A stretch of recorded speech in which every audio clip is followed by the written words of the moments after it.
안녕하세요. 해외에 사는 아재의 일기장 해아재입니다. 오늘은 뭐 일하는 모습보다 그냥 제가 갖고 있는 어떤 그 생각, 그리고 최근에 뭐 제가 이제 유튜브 하면서 구독자가 겨우 2자릿수임에도 불구하고 가끔 이렇게 연락을 주시고 또 여기 찾아오셔서 같이 말씀 나누시는 분들도 좀 계셔요. 저는 아주 놀라고 있습니다. 예, 보통 그런 거는 뭐 구독자 10,000명 막 이렇게 되는 분들만 있는 일인 줄 알았더니 뭐 신기하네요. 어쨌든 그런 과정들을 조금 거치면서 그냥 공통적으로 특히 이제 비기너이신 이제 막 이제 시작하려고 하시는 분들한테 좀 공통적으로도 이렇게 드렸던 말씀이 있어요. 그래서 그런 것들 한번 차분히 저도 좀 정리해 보고 한번 영상으로 남기면 좋겠다라는 생각이 들어서 녹화 버튼을 켰습니다.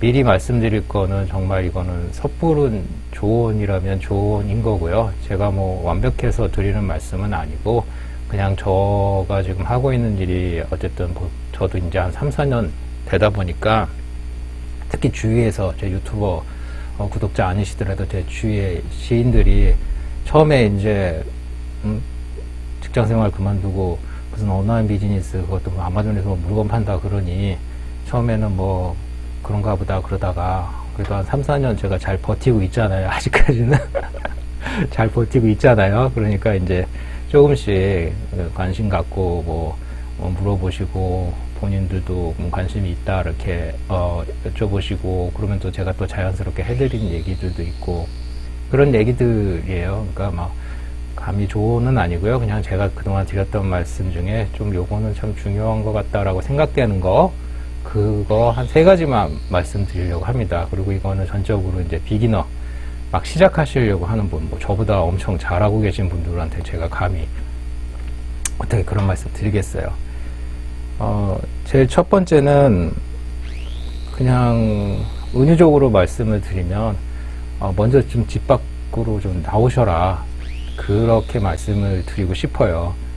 이게 무슨 말씀이냐 하면 예를 들어서 서울에서 제주도까지 가는 게 목표이라고 했을 때 거기까지 가는 서울에서 자기 집에서 출발해서 제주도의 어떤 여행지에 뭐 콘도나 혹은 호텔까지 가는 그 과정에 대해서 내가 누군가에게 물어본다고 하면 그걸 대답해 줄 수 있는 사람은 엄청 많죠. 가본 사람도 많고 거기 뭐 살고 있는 사람도 있을 수 있고 하지만 한 가지 방법은 아니라는 거예요. 그게 무슨 말이냐면 그 개인의 상황에 따라서 개인의 경제적인 상황 그리고 시간 본인이 시간을 얼마나 할애할 수 있느냐 뭐 기타 등등 목적 거기 가서 무엇을 하려고 하느냐에 따라서 갈 수 있는 방법을 말해줄 수 있는 건 너무 많아요. 비행기도 있고 뭐 서울에서 뭐 부산까지 차를 타고 가서 배를 타고 가는 경우도 있고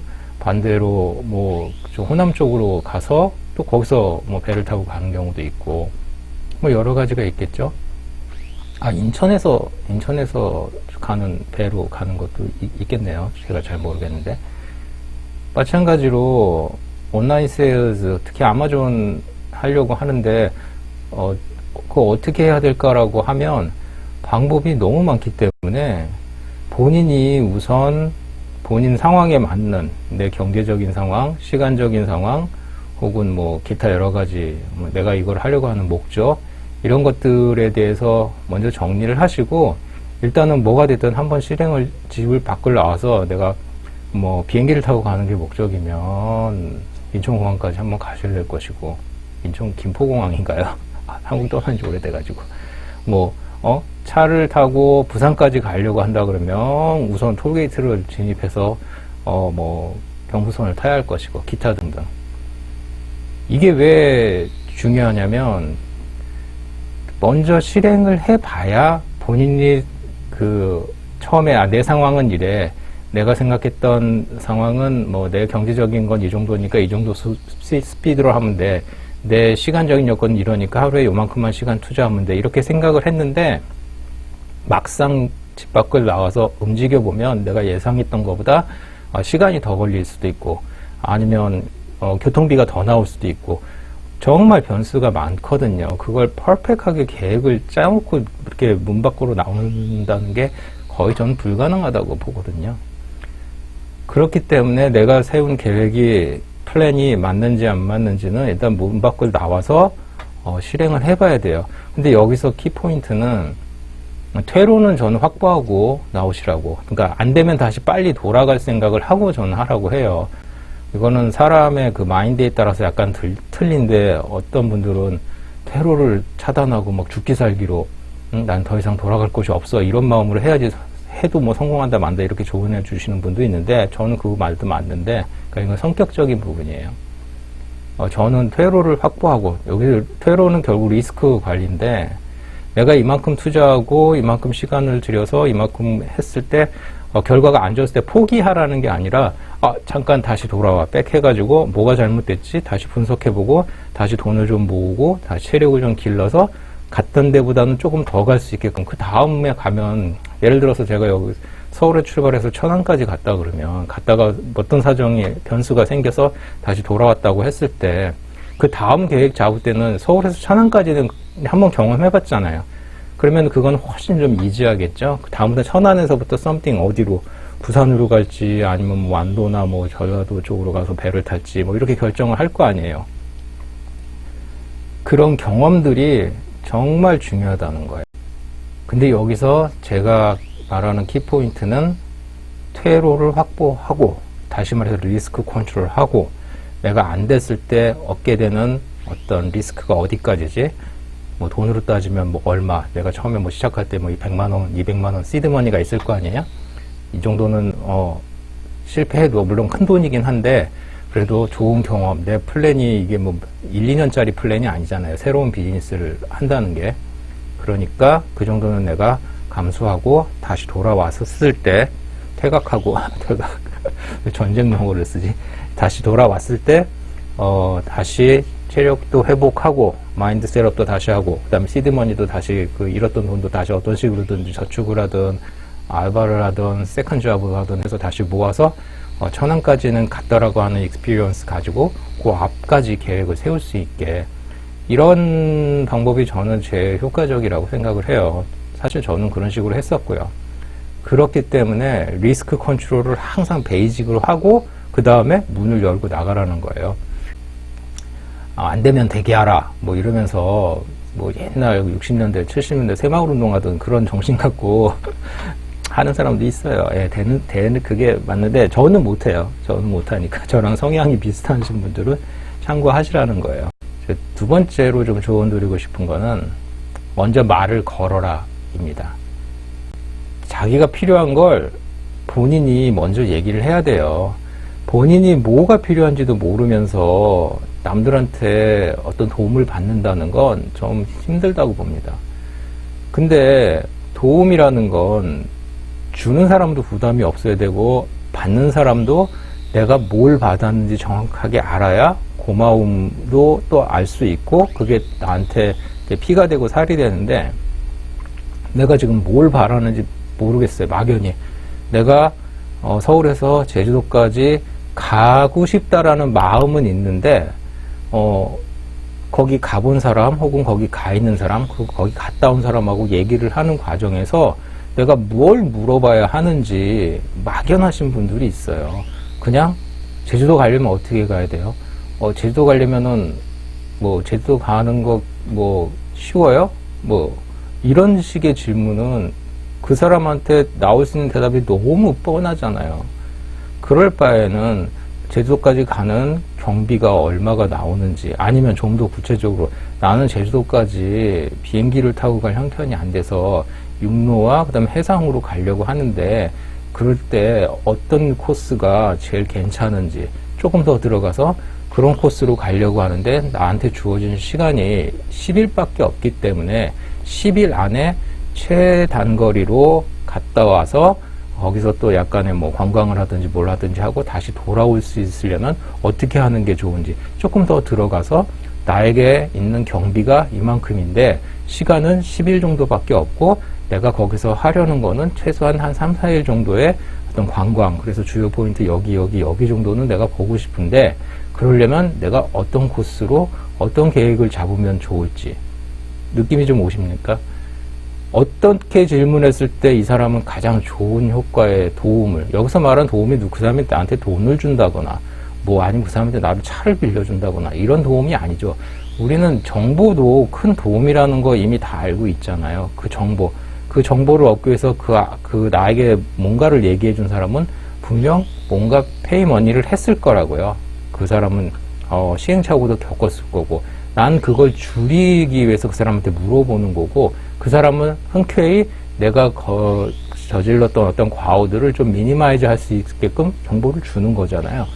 질문이 그렇게 구체적으로 되면 대답도 훨씬 구체적으로 얘기가 나오고, 그 얘기를 들으면 나는 도움받았다 이렇게 생각을 할 텐데, 여기서 제주도까지 가려면 어떻게 가야 돼요? 그런데 그 사람이 먼저 인터넷 들어가서 그 항공권을 끊고요, 그 다음에 시간 이렇게 봐가고 돌아오는 시간, 그리고 올 때 꼭 돌아오는 것까지 티켓 다 끊으세요. 만약 이렇게 대답을 했다 그러면 그 말해준 사람은 자기 환경이 경제적인 여유도 있었고, 그 대신 시간이 없어서 돈을 들여서 비행기를 타고 빨리 갔다 빨리 오는 그런 경험이 있는 사람이었기 때문에 그렇게 자기의 경험을 아주 좋은 의도로 말을 해준 건데, 들은 나는 나의 재정 상태, 그 다음에 나의 뭐 어떤 시간, 이런 거 하나도 얘기 안 하고 그냥 서울에서 제주도까지 가려면 어떻게 가야 되나요? 이렇게 질문을 했는데 비행기표 끊으라고 그러니까 속으로 황당하죠. 뭐야 지금 이게 말이야 막걸리야, 뭐 내가 그런 거 뭐 물어보고 그거 누가 몰라? 나는 좀 돈이 얼마 없고 최대한의 그 절약해서 갔다 오려고 하는 거였는데 뭐 이렇게 얘기를 해주냐? 이렇게 돼버리면 정보를 준 사람과 정보를 받은 사람이 괴리가 생기잖아요. 서로 손해를 본 거예요. 나도 물어본 나도 손해고, 대답해준 그분도 시간과 열정으로 최대한 자세히 설명을 해줬는데 아무 의미가 없는 거죠. 그렇기 때문에 질문은 항상 구체적으로 하는 게 좋습니다. 물론 높아짐에서 말씀을 드리는데 질문을 구체적으로 했다고 해서 여러분 다 성인이시잖아요. 지성인. 질문을 구체적으로 했다고 해서 너무 프라이버시 관련된 것들은 당연히 하면 안 되죠. 뭐 특히 온라인 쪽에서는 불분율 비슷한 게 어떤 제품 팔고 계세요? 그거 팔면 얼마 남아요? 그 다음에 뭐 월 수입이 얼마세요? 뭐 이런 것들 있잖아요. 어디서 사요 이거? 이런 것들. 이건 정말 친해지기 전까지는 서로 그 상호 간의 어떤 그 인간적인 관계가 맺어지면 할 수 있어요. 하지만 그게 아니면 당연히 조심해야 되고, 그런 조심함이 느껴지는 질문, 저 사람이 상당히 조심스러워하면서 이런 질문 하는구나 이런 게 느껴져야 대답해 주는 사람도 편하게 얘기하지, 그 질문이 되게 좀 무례하고 그런 것들을 좀 너무 벗어난 사람이다라고 생각이 들면 내가 굳이 이런 사람한테 뭐 얘기해 줄 필요 있겠어? 이런 마음 드는 게 사람입니다. 인지상정이고요. 이거는 여러분도 마찬가지 아니시겠어요? 그러니까 뭐 그거에 대해서는 인성교육 부분에 대해서는 저보다 다 인격체시들이니까 뭐 굳이 사족을 달지 않도록 하겠습니다. 마지막으로 세 번째는 거절을 두려워하지 말라고 말씀드리고 싶어요. 이건 아까 두 번째하고 연관된 거기도 하죠. 좀 구체적으로 물어봐라. 근데 내가 예의를 갖춰서 구체적으로 물어보면 그 사람이 말해줘야 될 의무가 있는 게 아니에요. 그 사람은 말해줄 수도 있고 말하지 않을 수도 있어요. 내가 아무리 예의를 갖추고 그리고 합리적인 질문과 어떤 제안을 했다 하더라도 그 사람이 처한 상황을 아무도 모르기 때문에 그 사람은 어떤 이유에서든지 거절할 수 있어요. 내가 뭔가 지금 물어봤는데 그 사람이 급한 약속이 사실은 있어서 지금 내가 질문한 거에 대해서 충분히 설명을 하려면 한 30분에서 1시간 정도의 시간이 소요되는데 이 사람은 지금 어디를 좀 가야 되는 상황이 됐고 그래서 미안하다, 지금 얘기해 주기가 좀 뭐하다, 뭐 다음에 기회가 되면 얘기해 주겠다, 이렇게 얘기를 했다고 쳐봐요. 그럼 내가 어쨌든 그 순간에는 나는 거절이죠. 그리고 이 사람이 그걸 또 기억하고 있다가 그 다음에라도 내가 저번에 얘기해 주려고 했던 거 뭐 대답을 못 했는데 내가 뭐 오늘이라도 해줄 테니까 이따 저녁에 만납시다. 뭐 이렇게 하면 뭐 괜찮은데 그 사람이 그럴 의무는 없죠. 그러고 나서 잊어버렸을 수도 있고 아니면 계속 그 사람도 바쁜 일이 있으니까. 근데 내 입장에서는 어쨌든 거절이죠. 그럼 그 거절이 상처가 될 수 있어요. 저도 물론 그런 경우 많이 겪어요. 하지만 그거를 극복해야 되는 건 또 저의 숙제인 거예요.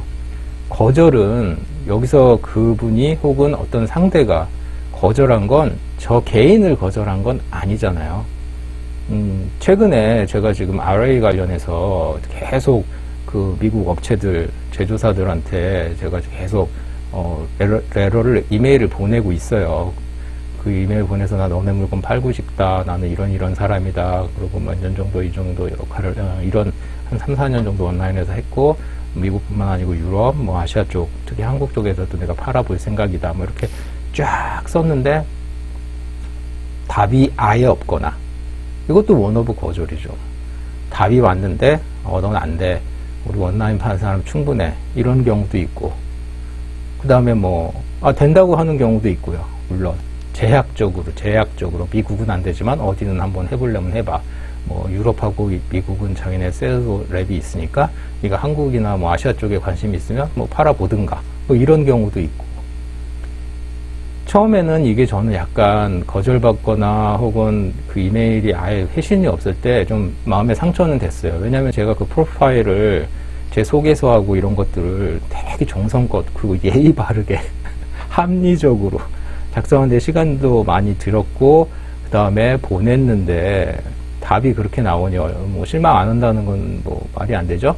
근데 여기서 두 가지 갈래길이 있어요. 실망을 하고 창피해, 이런 거 안 되는구나, 그리고 멈추는 경우가 있고, 여기는 안 되는구나, 이 회사는 지금 나랑 운때가 안 맞았구나, 그러면 내가 다른 데 찾아봐야지, 회사는 많으니까. 이렇게 하는 거하고 어떤 걸 선택하느냐, 저는 당연히 후자를 선택했죠. 아까 처음에 말씀드렸지만 여기서 거절은, 다른 건 모르겠지만 적어도 이런 종류의 거절은 인간 저를, 이 사람에 대한 제 인품이나 제 성격이나 제 살아온 방식에 대해서 뭔가 부정적인 평가를 받은 게 아니고, 저의 아이디어, 저의 제안, 한번 이렇게 해볼까요? 라고 하는 제안이 거절된 거잖아요. 그러면 제가 그것 때문에 마음에 상처를 받을 필요는 없죠. 계속 똑같은 거절이 너무 많으면 내가 제안이 뭔가 잘못됐나? 내 제안에 어떤 문제가 있나라고 그걸 그냥 되짚어보면 되는 거지, 제 삶 자체를 내 인간적으로 내가 너무 덕이 부족한가? 내가 좀 뭔가 삶을 잘못 살았나? 이런 건 생각할 필요가 없는 거잖아요. 그렇기 때문에 거절에 대해서 너무 두려워하지 마시고, 거절의 그 정의, 뭘 거절당했는지 정확하게 인지하신다면 상처받으시는 일이, 적어도 이 비즈니스를 통해서 상처받으시는 일들이 많이 현저히 줄어들 거라고 확신합니다. 지금까지 그냥 어설프게 제가 뭘 그렇게 많이 현자도 아니면서 주저리 됐는데, 어쨌든 이 세 가지 정도는 제가 아끼는 분들, 지인들 혹은 저한테 찾아와서 이렇게 말씀 나누시는 분들한테 한 번은 꼭 해드렸으면 좋겠다라는 생각이 들어서 좀 메모 좀 하고 어설프게 이렇게 말씀드렸습니다. 모두 대부분 현명하신 우리 구독자분들이시니까 제 말에 뭐 예로 든 부분이나 살 이런 거 다 빼고 요지는 충분히 이해하셨을 거라고 믿고요. 오늘도 아주 또 더운 하루가 될 것 같아요. 지금은 아침 시작하기 전입니다. 제가 7월달 들어서 좀 새로운 거 시작했어요. 뭐냐면 4시에 일어나는 프로젝트를 저는 시작했어요. 유튜브 관련해서는 제가 소싱 체력 기르기라고 하는 프로젝트를 시작했지만, 그거 비슷한 시기에 4시에 일어나서 뭔가 좀 하루를 좀 준비하자. 그렇다고 해서 잠자는 시간을 막 줄인 게 아니고요. 4시에 일어나는 대신에 자는 시간을 조금 일찍 자서 하루에 그래도 한 6시간 정도는 잠자는 시간을 이제 확보하려고 5, 6시간? 근데 좀 피곤하긴 하네요. 아직 유스트가 안 돼가지고. 뭐든지 유스트 될 때까지가 힘들지 뭐. 예, 아침 시간에 집중이 좀 잘 되는 것 같아서 제가 하고 있어요. 포샵 공부를 좀 하고 있습니다. 포로샵을. 제가 그 포로샵을 왜 공부하려고 마음을 먹었는지는 뭐 시간이 되면 다음에 또 제 근황 주저리 시간에 한번 얘기하도록 하겠습니다. 어쨌든 영상 봐주셔서 감사하고요.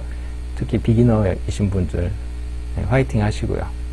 저도 시간만 오래됐지 저도 PL 쪽은 이제 비기너입니다. 그러니까 같은 그런 마음을 알거든요. 같이 응원하면서 지치지 않고 계속 전진했으면 좋겠습니다. 감사합니다. 화이팅! 바이!